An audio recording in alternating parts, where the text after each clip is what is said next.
Hi Jay, thank you so much for joining me today. So maybe can you introduce yourself and say what college you go to and what? My name is Zay. I go to, well, I've just finished 3 years at Downing College, Cambridge, and I did history.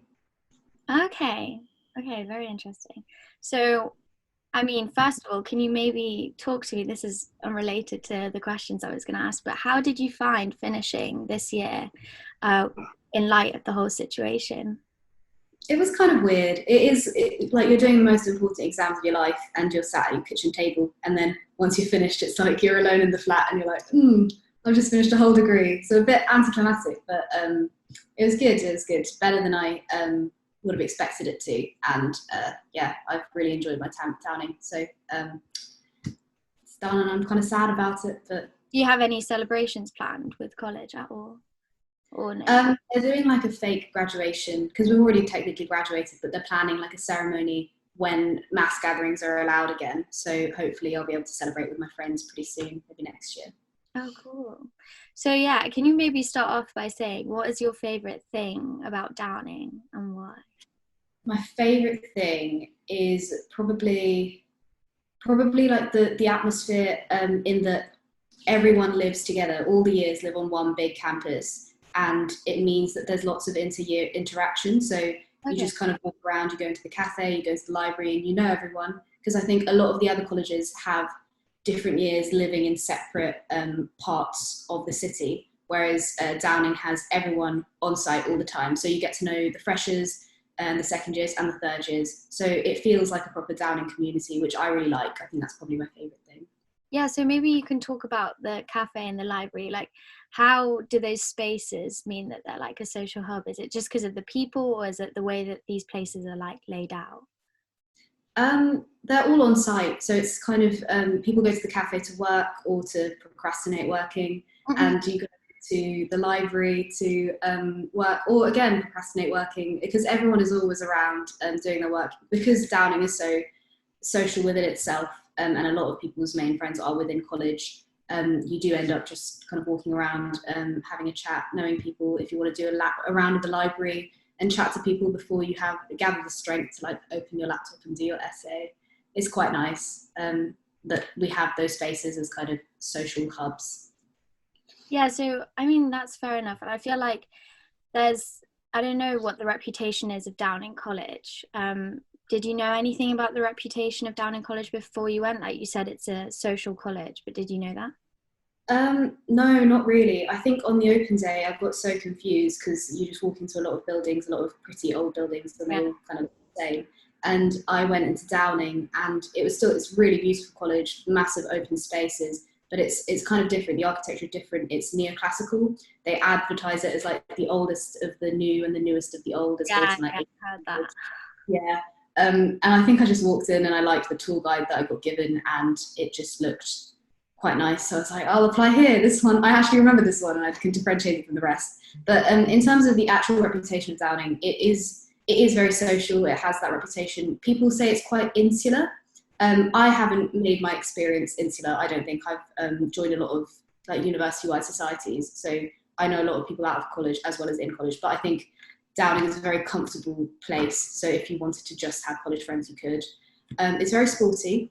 Loads of really good rowing team, good football team, rugby team, netball, women's netball team. I was on that. Um, what else? I don't know if there's anything else specific that I'd attach to the reputation of Downing. There's no like, it's not particularly academic or anything. Mhm. It's pretty relaxed, I'd say. Yeah, so you mentioned the sportiness. Like, is that like competitively sporty, or is that just like community kind of feel sporty? Do you know what I mean? Yeah, I think it's a mix because there's a lot of really sporty people, and the rowing lot are like very, very into their rowing. But it like no, a lot of people who join rowing, I had never did it, but a lot of people who start rowing at university have never done it before. So it's very welcoming. So if you want to try something new, it's very chill. Same with football, rugby, netball. You don't have to be really good. If you're really good, then you probably go to university standard. Yeah. But you can be quite bad and still like have a good time playing netball at the weekends. If you just want to like exercise once a week, there's stuff like mixed lacrosse as well. Like very few people have played lacrosse before they come, but Yeah. I gave it a go and it's just quite fun. Pretty Yeah. chill. How did you find getting involved in sport at Downing? Like, can you remember any memorable experiences that you really enjoyed? I didn't do a whole lot. I played like netball a couple of times a term, and I think that's my favourite thing about it. You don't have to commit. It's just dipping in and out. Um, there's a nice gym. Well, no, it's not that nice. It's all right. It's like quite dated equipment, but there's a room next to it which has mirrors, which is really good for dancing. I'm a dancer, so there's not much of that at college level, but there is lots of chill sport to participate in at college level. And then if you get into anything, you can participate at like a higher commitment outside of college. Yeah, I got you. I got you. I think that's kind of the vibe that you get from like sports at both Oxbridge colleges, like in Oxford and in Cambridge, that it's more about fun. And then if you're really serious about something, you continue it to uni level. Definitely. So yeah, you mentioned about like not really remembering other places that you looked around at Downing. Like, I mean, when you went to visit Cambridge, but can you remember any ones at all? And can you maybe talk about why you rejected them and decided not to apply there? I remember being scared by some other colleges because they had a scholars ballot, which is basically if your accommodation is decided based on the grades that you get in your exams. So if you do well on your exams, you get to choose your room first. So it means that if you got a really high first, you get a really nice room, and if you didn't do as well in your exams, you don't get as nice a room. And that was quite a lot of pressure, and I really didn't like that. So I deliberately opted for a college that doesn't do that. And Downing is not, academically, it's not pressuring at all. Well, it depends on like who you have as your supervisors and stuff, but the environment is not like very academic or pressurizing, I'd say. Yeah, I mean, I suppose at Cambridge and Oxford, the workload is intense anyway. Like, you don't necessarily need that extra bit from Yeah. it, I don't think. So can you maybe tell me then, how is accommodation organised then at Downing if it's not by the scholars ballot? It is a random ballot, kind of. So you can ballot with your friends in a group of 6. I think it's changing for coronavirus, but it should go back to normal soon, hopefully. Yeah. It's so you get a group of 6 friends or less together, and you can ballot together. So they come up with a random list of names. But if you've balloted with your friends, you're as a group, so you can pick all at the same time. And then the list Yeah. is the order of in which people are allowed to pick their rooms. So at the top, the best rooms or the cheapest rooms or whatever you are looking for in a room go first, and then the lower down, you've got less choice of rooms basically. But it's nice because you can make sure that you at least have the choice to live with your friends. Yeah, definitely. I mean, that's another thing that definitely probably improves the social atmosphere of the Yeah. college. I mean, we don't really have that at my college, so yeah.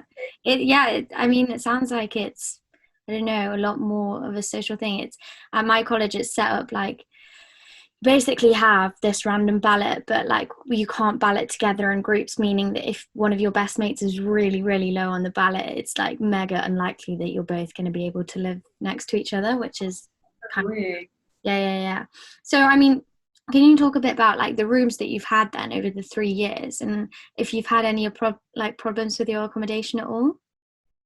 Downing accommodation is amazing. Like I think it's probably hands down the best in Cambridge. It's like across the board. Double beds. Downing is famous for having a lot of double beds. I think most of the rooms, or at least over half of the rooms, have double beds. It is expensive though, so that is something to bear in mind. They say that they have rooms ranging from like 110 a week to like 210 a week, but there's very few which are at the lower end of the price range. But you do get what you pay for. The rooms are amazing. In first year, I had a double bed with an ensuite.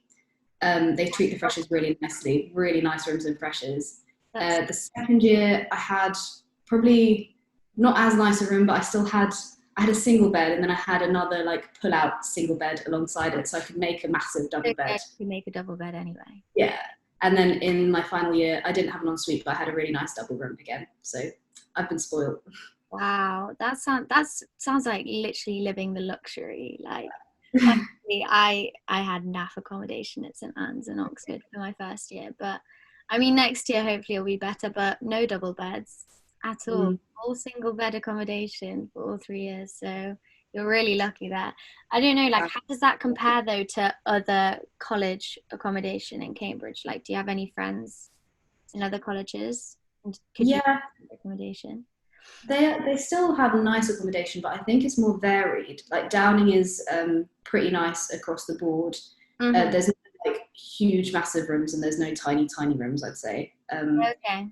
Whereas in other colleges, I've seen people with like massive, massive rooms, but they're probably not as nice. And I've seen people with like really quite bad rooms. So it's just, I think it varies massively. And the good thing about Downing is that there's a lot of you're probably going to get a nice room. Yeah, yeah. And I mean, do you have kitchens with that? Or, I mean, what's the eating situation at Downing? Like, could you talk about how much you eat in hall or if you cook for yourself? It's really easy to cook for yourself. I think we've probably again got the best kitchens. We've got ovens, which is a luxury, which I Oh, didn't wow. realise. Yeah, Yeah, we've got ovens, hobs, plenty of fridges and freezers, lots of storage space. It's very easy to cook for yourself in most of the rooms if you want to, and that's what I mostly do. But we do have a dining hall, which we call slops. I don't know why, it kind of sounds gross, but it's really nice food. And that is, again, it's a nice social thing. This pattern of like Downing people will just walk from the library in groups and go to hall, and then they'll just trudge back to the library, and it's just a nice like break in the middle of the day. It's not it's not too expensive, but it's not the cheapest hall you'll get around. I know at some colleges you'll get a full meal for like £2 to £3. You probably won't at Downing, more like 4 or 5. But it's still nice food and a really nice social thing, which a lot of people go to. So if you don't want to cook, you don't have to.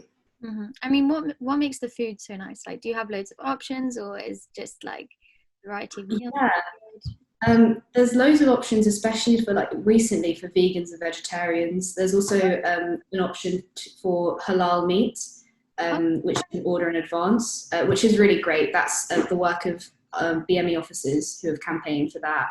I think there might be kosher options too, but I'm less sure about that.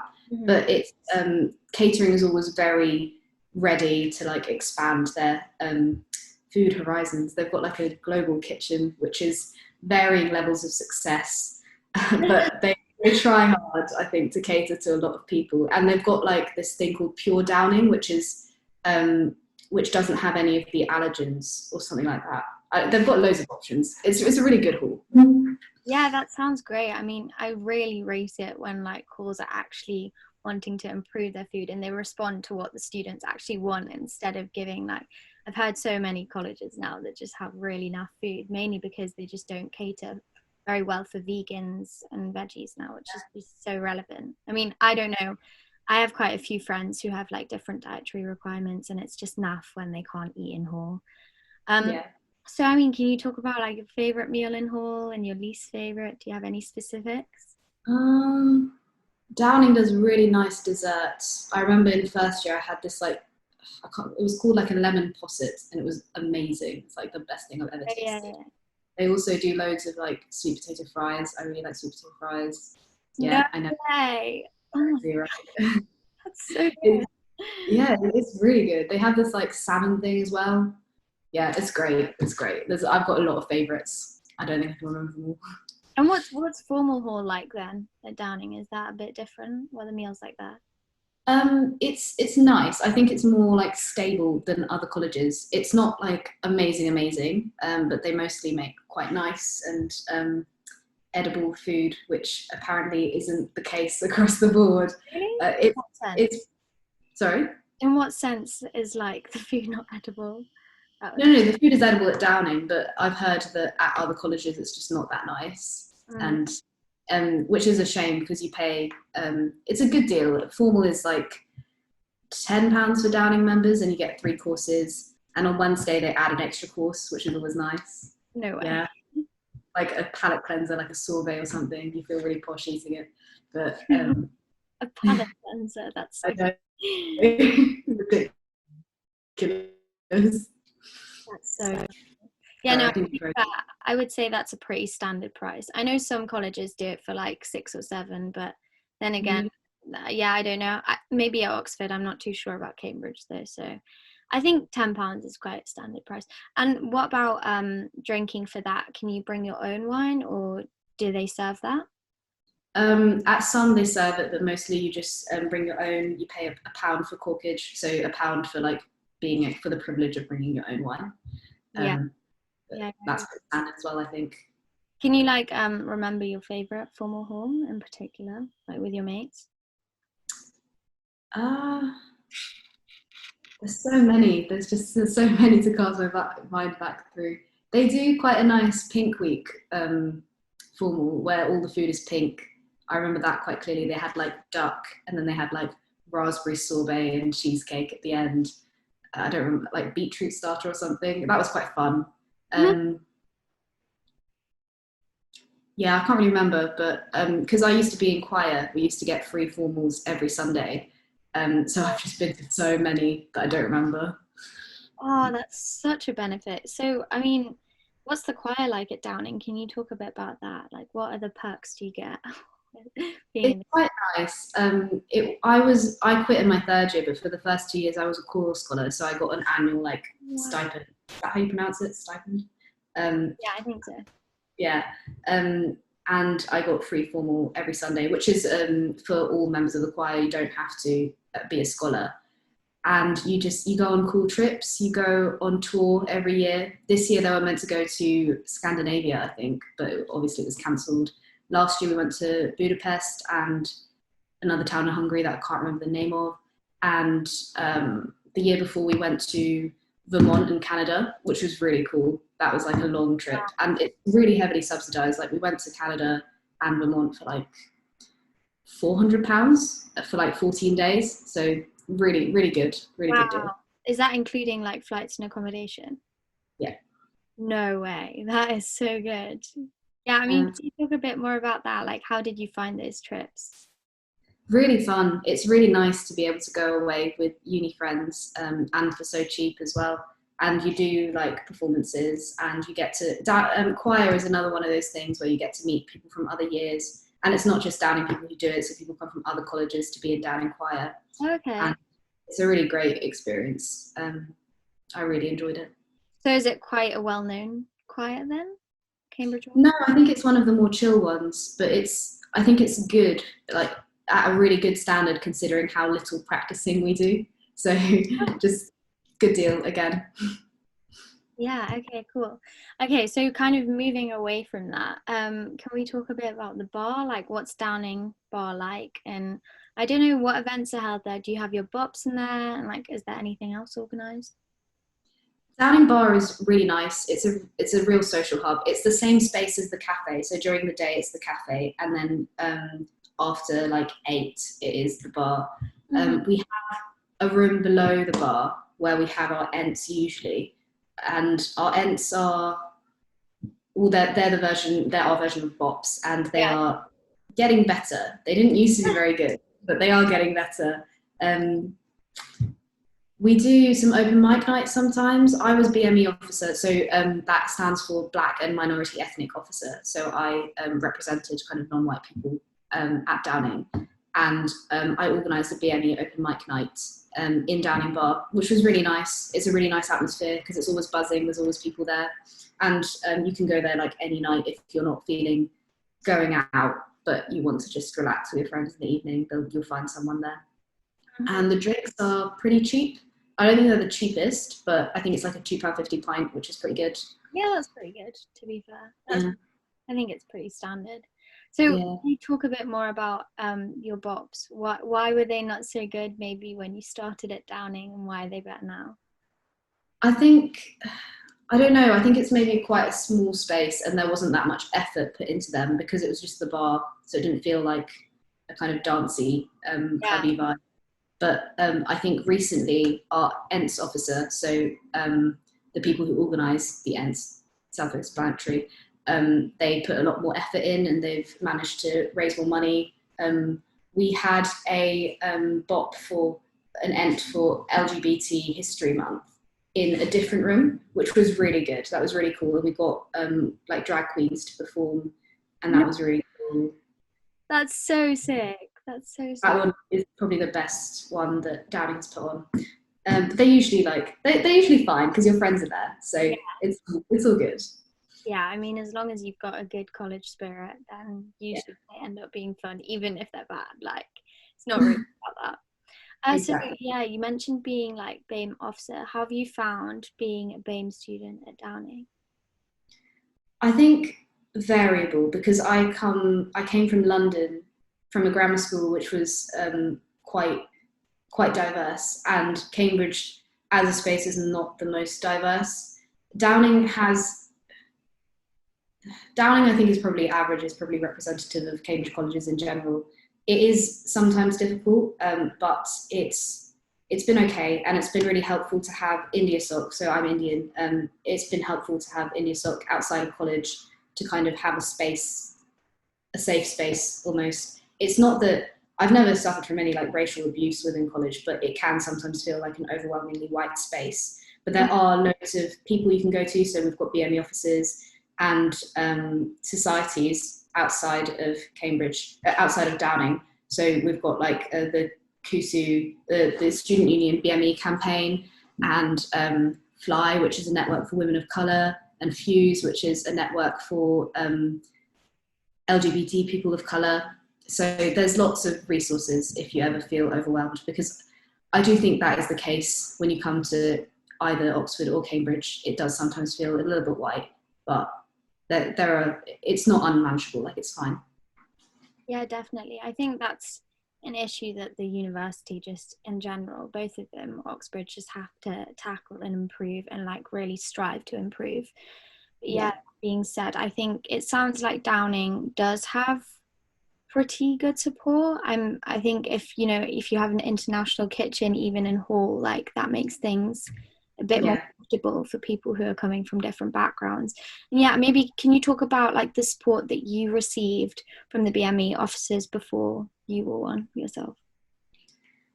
So we had a BME buddy like system. So we didn't have it when I was a fresher, but the officers before me implemented this thing, which linked BME freshers who wanted a kind of mentor in college to someone in second year or third year who could kind of help them if everything got a bit too much at any point.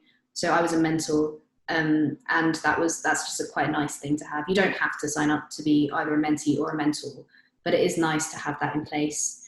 And they have like drop-in sessions. I've never been to one, but I've like held them, and that's always really nice. We ran some discussion groups on sensitive subjects like cultural appropriation, which helped the white people to understand like what it is and what it means, and I think that kind of thing is quite helpful. Yeah, definitely. And I mean, that's something that I kind of wish I had at my college. I just think it's so relevant to encourage people to go to workshops and to just discussions and things like that. Just not only to like, I don't know, promote diversity, but also inclusivity within college. I think that's so important. Yeah, thanks so much. That's very insightful. So yeah, this kind of leads me on to my last question. So if you could change something about Downing, what would you change out of your 3 years of being there? I think there's a phenomenon which is quite specific to Cambridge. I don't know how it is in Oxford, but they're called drinking societies, and they're something that I really wish I had known about before I'd applied to Downing. The best explanation I can give of them is they're kind of comparable to fraternities and sororities in American universities that you see on TV. They're not quite as intense, but they're kind of rooted in this history of being quite elitist. Um, and they're often quite, well, the men's drinking societies are often accused of being quite misogynistic and like a place where lad culture thrives. Mhm. Downing has two main drinking societies, a women's drinking society and a men's drinking society. They're called the Orchids and the Pats. And they're quite a big part of Downing's social life. You can avoid them. You don't have to join them. I didn't join them, and you can still have a great time at Downing. I really want to stress that. But for me, it was quite a shock going into first year and being presented with this quite exclusive, like you're invited but you're not, secretive drinking society. And it's not, they don't do anything that bad on paper. They just go and they drink, they go to dinners and they drink and then they go out. But it can be quite an ominous atmosphere, I would say. So I wouldn't let it put you off applying to Downing, but if that really troubles you, then maybe think twice and maybe ask around the colleges that you're thinking of applying to, because they vary in intensity. Some colleges have completely like disbanded all their drinking societies and they don't have any, and some are still going, like Downing, and Downing is getting better. A couple of years ago, there was a movement to disband a lot more drinking societies, and the ones that do exist are a lot more careful about the kind of behaviour that they tolerate and encourage. So things are getting better, but I wouldn't want it to be a surprise to anyone who did apply to Downing and then turned up and was quite shocked, because it is intense, but you can have such a great social life without engaging with that side of it. And I'm great friends with a lot of people who are in the drinking societies, and I've never felt pressured into going to any of the events. So you can find your people, and that there are only like maybe 20, 25 people a year who are involved and are members in the drinking societies, and the year is like 140 people. So you can definitely find your people. Don't let it put you off, but I want potential applicants to Downing to know about them. Yeah, it's something you definitely, I think, is important to be aware of. Like at my college, we don't have that at all. In fact, I really kind of think if there are drinking societies, because again, they're a lot more secretive more than anything. I think it's more of a university-wide thing at Oxford. So, I mean, there was the old like Bullingdon Club and all of these, and there are still these kind of underground things that go on. But personally, at my college and at all the colleges that I know of, I'm pretty sure that's not a thing. Um, yeah, I don't know. That's kind of sad to hear, because I think it's quite silly to have a society based on the fact that you drink. Yeah, I don't know. Do you know any colleges that specifically don't have any drinking societies that you can name, or are you not? I think most do, but they vary in the kind of intensity. So Yeah, I know Queen's College, you could go your whole 3 years and not even know that one existed. But I think there are like, it's a very small exclusive one or something like that. I'm not actually 100% sure about that. Some are quite like prominent. I think Fitzwilliam College at Cambridge has quite a big one, but I think the culture is meant to be quite nice and quite open, because the Downing Men's Drinking Society is still invite only. I think the women's one is more open, anyone can join.